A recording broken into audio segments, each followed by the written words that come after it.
So we put this together. We've done this several times on elevator pitches, and sometimes we have the content part of it followed immediately by a workshop where you all get excited after elevator pitches. This time, we're going to have a little content first, and then later this afternoon, you'll get a chance to do your elevator pitches, and there'll be plenty of people who will give you some not very harsh feedback. So, elevator pitches. 90 seconds, 190 words. Light them up. How are you going to do it? Now, I picked 90 seconds because you go to all the different places. Sometimes it's 60, sometimes it's 90, sometimes it's 20. So 90 just seems like a nice place to be, right in the middle. So what's an elevator pitch? Everybody in your mind, when I ask these questions, you should be thinking, what do you think an elevator pitch is? So almost everybody, the immediate thing is, oh, that's that thing I'm going to develop so that I can go to this competition and have my little time in the sun in front of 400 people in the Shell Auditorium at Rice. But really, that's just a very small piece of what an elevator pitch is. So really, an elevator pitch is your crystal clear message about your value proposition, your business model, and all delivered in 90 seconds or so. And the thing is, it's got to compel your audience to want more. So if you do an elevator pitch to yourself and you, in the end of it, you say, oh yes, okay, then you didn't get it right because you want it to be compelling. So where do you use an elevator pitch? Where do you think you use one? Anybody? Yes. On an email. When you just meet somebody or on an email. All right. You're going to meet them, emails, you know, whatever it is. The thing is, nobody wants to hear your long story. So you imagine you go and you've seen this happen. You're at a networking event, and somebody comes up to another person, or maybe it's you, and you say, so, what are you doing now? You know, and 5 minutes later, you're trying to figure out how to get away. Because that person has caught you, they got a live one. You're it. You don't want to be the person who has caught the live one. You want to be the person who was so crisp and so clear that that person you're talking to is compelled to ask you, how does that work? That's who you want to be. So, you're going to make them want to know more. So, okay, you've got your team and you. Who needs an elevator pitch? There should be a chorus that says, everyone. Right? Because if you and your team can't do this well, somebody is going to remember. So everybody on your team needs this elevator pitch. If you cannot describe your business in less than 90 seconds, what does that say about your understanding of the business that you're trying to start? There's a disconnect if you can't get it clear. And I've talked to hundreds, thousands of entrepreneurs over the 10 years I've been working with the HTCC. It's not really 17 years, it's just 10. And it's amazing, time goes by. So it's amazing how often that message is not clear. Earlier, when LK was talking about value propositions, she was essentially saying the same thing.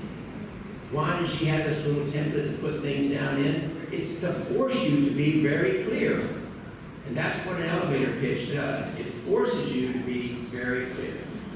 So the purpose of an elevator pitch, capture the interest of the audience. That's the pitch part. But wait a minute. There's a lot more than that. It's the backbone of all the other presentations that you're going to do. Most people don't get that. We have people come in to pitch here at the HTC, and they're 5 minutes into their pitch, and I'm scratching my head saying, what is it they do? And all they needed to do was give us 60 to 90 seconds of an elevator pitch when they started that talk. And then we are automatically on the same page that they're on. So, it's an introduction to every other pitch. That's what you don't normally think about. It fits into everything. So, an elevator pitch becomes your email, your outline for your executive summary, your introduction to a 4-minute, a 5-minute, a 10-minute, or a 15-minute pitch. It's what you use in the networking when somebody asks what you're doing. Every place you go that you are representing your business, that's where you're going to use your elevator pitch. Now, there's two ways that we can look at an elevator pitch. We're going to talk content and delivery. Content is the stuff that you put in it, and I'm going to talk about what goes in first. The delivery part is your style, your spin, your personality, and both of these are really heavily dependent on what your audience is and what the context of your delivery is. But you must get the content right before you start worrying about the delivery. It would be like doing a play, and all you're worried about is stage management before you even know your lines. Doesn't work that way. You've got to know your lines first. And then you have to iterate. Because what you find out is that line that you wrote that you were so proud of has some complicated sentence structure, it's some complicated word, and when you deliver that line, it just doesn't sound right. And you can't quite figure out what gesture to use. And you realize that you strung 3 or 4 thoughts together, and the audience lost you after the first thought. So you have to keep iterating. So what's happening at the end of this is that you are connecting your audience to your business through what you say and how you say it. And that's what you want to do, is you want to get the audience connected to your business. So let's look at content view. You're the expert. You're doing an elevator pitch. You are the expert. You don't have time to prove things in your elevator pitch. You've only got 90 seconds, so you can't prove anything. So you're the expert. You don't have to prove anything. You can't prove anything, so what do? You make statements. You make claims. You make assertions. You make conclusions. Do not assume that your audience will make the right conclusion because you told them something. That doesn't mean they're going to reach the same conclusion you want them to reach. You need to tell them what the conclusion is. Now, I've heard people say, well, I'm going to be the expert. I'm going to stand up there and I'm going to say it like I'm God's gift. Well, yes, but no. Think the concept of arrogant humility. Arrogant humility. Because if you don't have arrogance, you're never going to make it as an entrepreneur. And if you don't have humility, you're never going to make it with the investor because they're not coachable. So, arrogant humility. All of this has to be done in super simple terms, and you have to be able to back up everything you say, because the first time you don't, you're done. So you may make a claim, but you can back it up.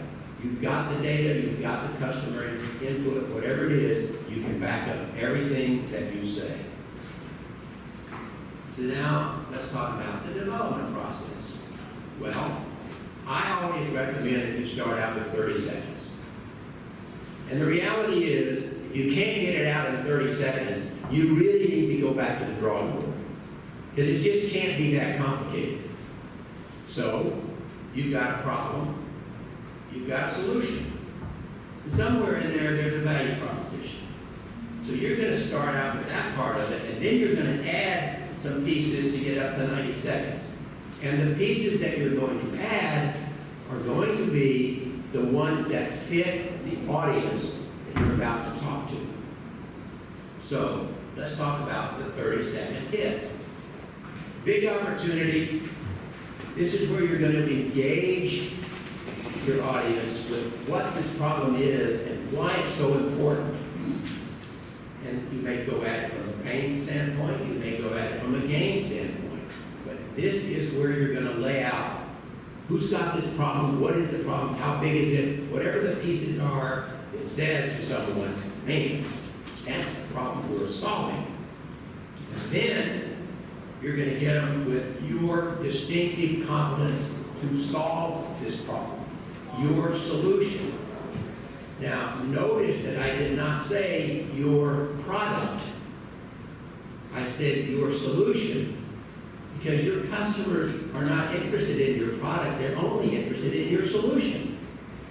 And so it gets you away from having to describe all the technical details. What's the solution? And you saw that in the value proposition work. So start out with this 30-second pitch, and then you add in what you need. So what are those essential components that you can put into a 90-second pitch? Well, we always say, okay, you got to introduce yourself and you got to put the book in there. And that's if you're doing the formal stand-up pitch. But if you're just one-on-one somewhere, of course, you're not going to do that. You've got a problem or a need, you've got to get to that. You've got a solution, because that's part of your 30-second. You've got a market. Who is it that you're doing this, and how big is it? When I listen to an elevator pitch, one of the things that I'm always looking for is, so how much market space is there to work in? Because if it's small, it says something about the investment that you're going to need and about the revenue opportunity and the growth opportunity. So you're going to scale it for me. You're going to let me know how big is this market that we're going after. And it's not something like, oh, I'm selling into the oil industry, and that's a multi-billion-dollar industry. That's how big my market is. No. It's, I'm selling into the drillers, offshore drillers, onshore drillers, whoever that is, that's the people that I'm selling to. And my product, my piece of software, my directional drilling tool, whatever, that's the piece, that's the market size you want to talk about. It's very disconcerting for somebody to say, oh, software in the oil industry is $10 billion last year. So what? So what? How much software like you're building did the industry buy? So what's the market opportunity? And what's your value proposition? I mean, okay, lay that out. If you can't get that part out, the rest of it doesn't matter. Problem, need, solution, value problem.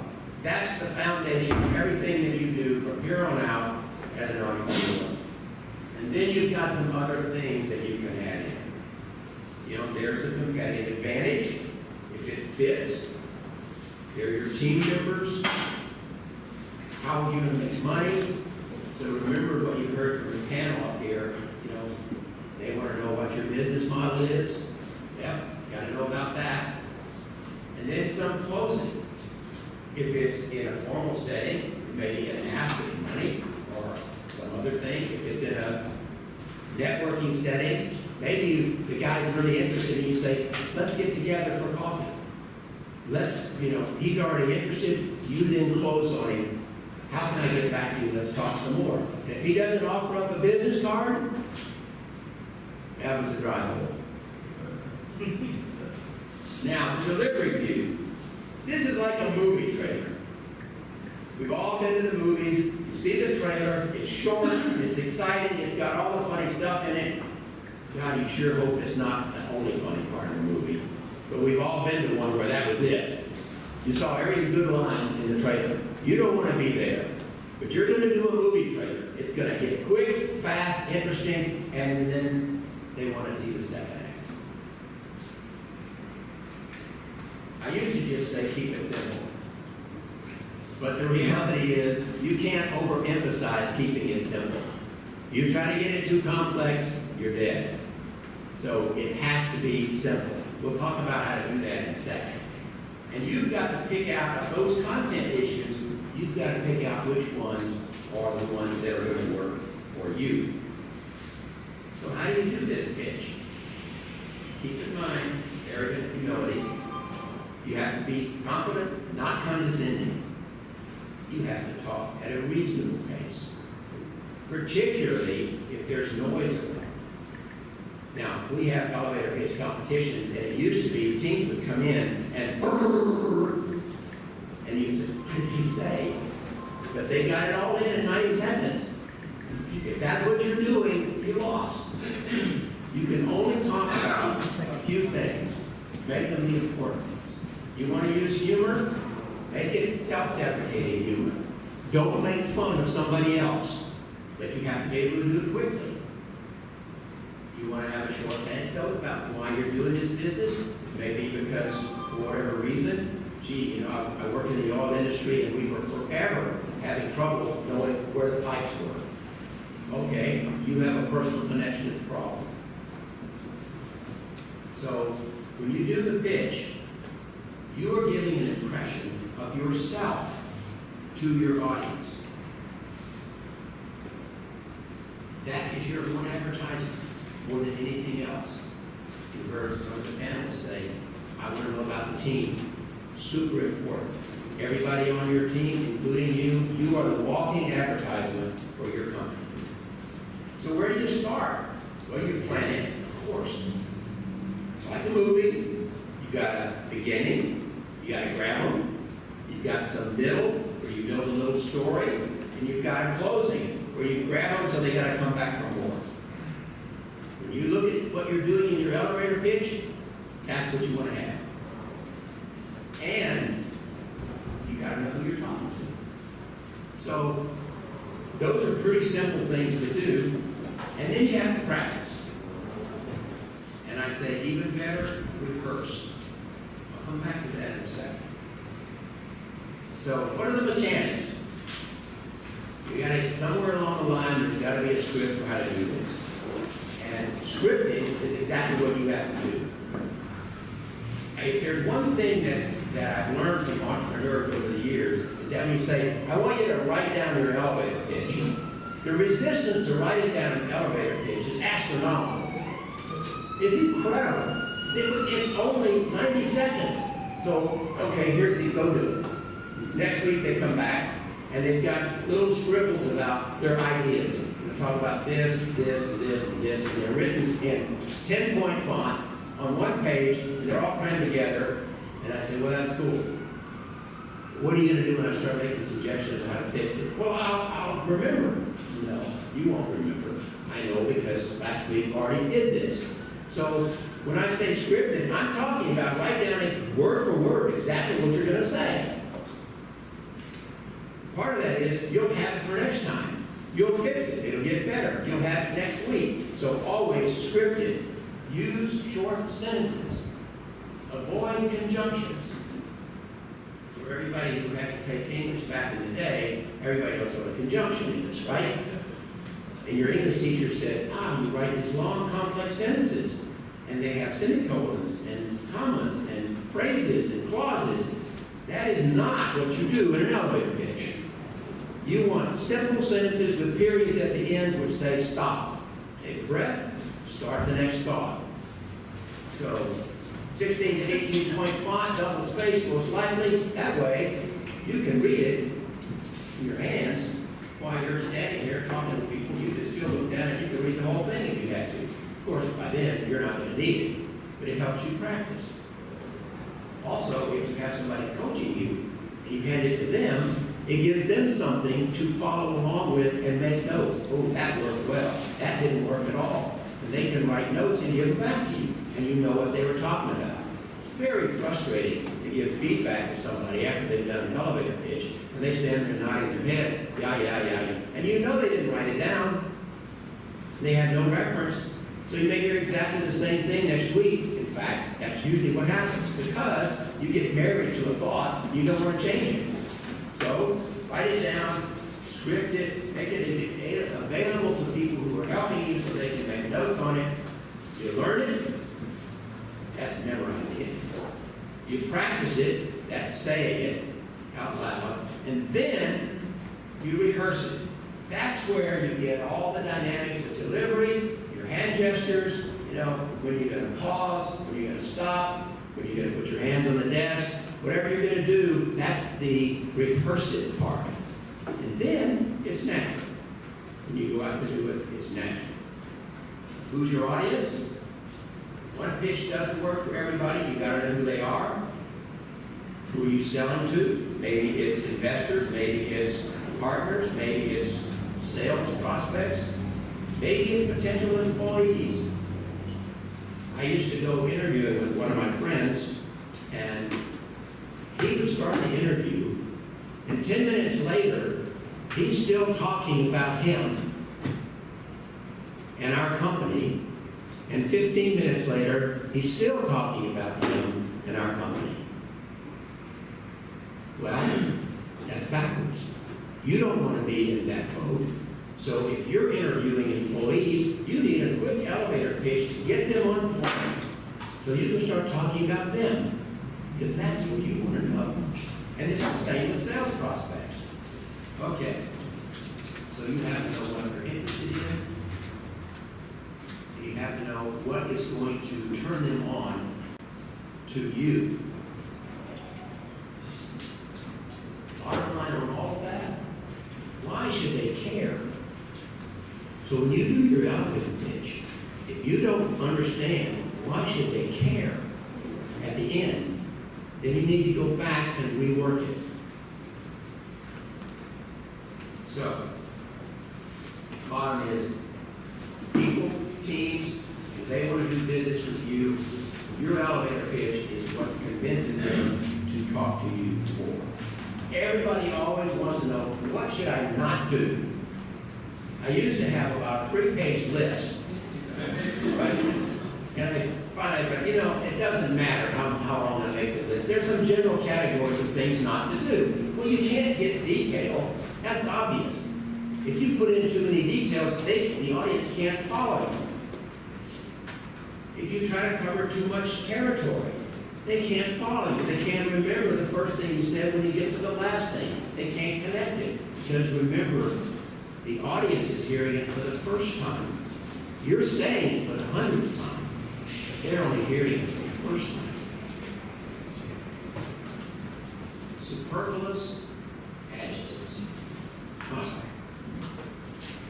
We learned how to put adjectives around everything. Well, the superfluous ones don't work for you. A big market. What does that mean?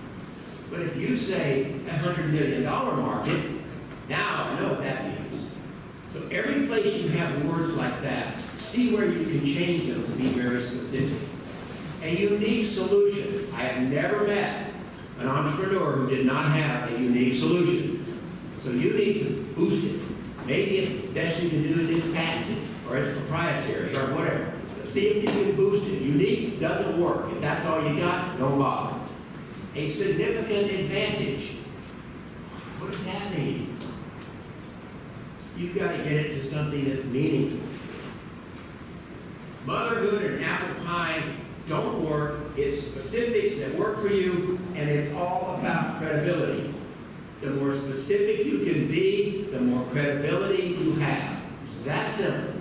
You've all been in places where you say they got blowing smoke. That's blowing smoke. But if you start being specific, now you've got credibility. And finally, the 4C test. I don't know why all these tests always come in 4s. We had the 4 U's earlier, and we got the 4 C's here, I looked all this stuff up, and there's the 4 C's, the 4 P's, the 4 U's, the 4, okay, well, the 4 C's. Clear, concise, compelling, and convincing. That's your test for your elevator pitch. Now, here's some rehearsing tips that I threw in. I'm not going to go over them. But if you are practicing for something, here's the tip for you to be working with. So anyway, that's it on elevator pitches. Clear, concise, compelling, convincing. Go out there and light them up. Thank you.